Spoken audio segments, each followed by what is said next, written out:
Next speaker is from our Special Education Citizens Advisory Committee, Ms. Pamela Guest.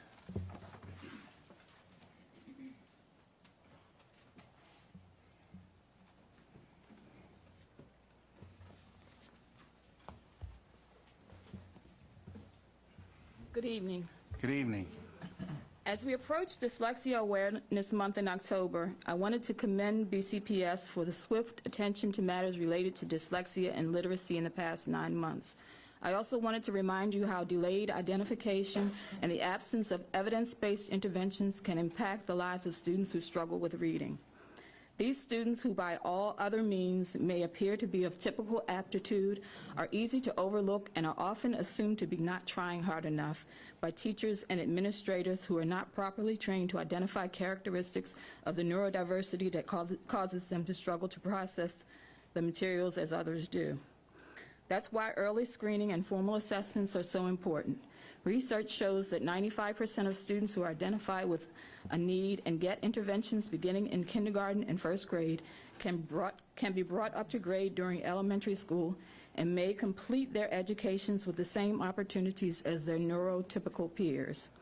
As we begin to implement new efforts, we mustn't forget those students at the middle and secondary levels who have passed the threshold for these efforts and remain strugglers in the system.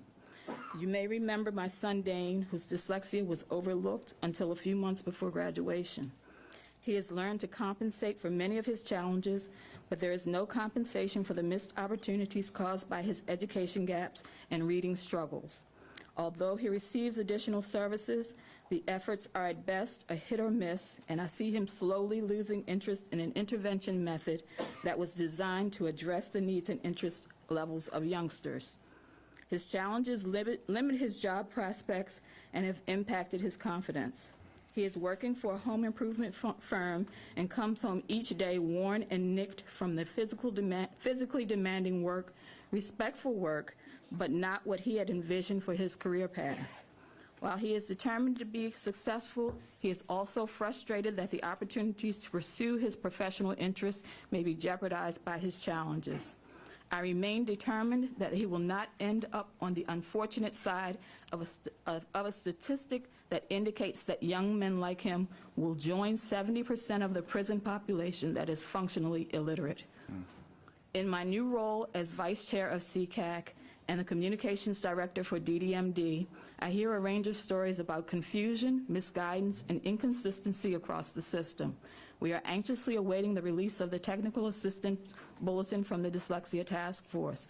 I hope that BCPS will create and implement a plan of commitment and follow-up to ensure that personnel have read it, understand it, and implement the changes necessary to comply with the recommendations. As you do so, please remember and consider any measures that can help improve the outcomes for students who have advanced beyond the elementary school interventions but who continue to struggle. I beg you to address efforts aimed at remediation with a sense of urgency.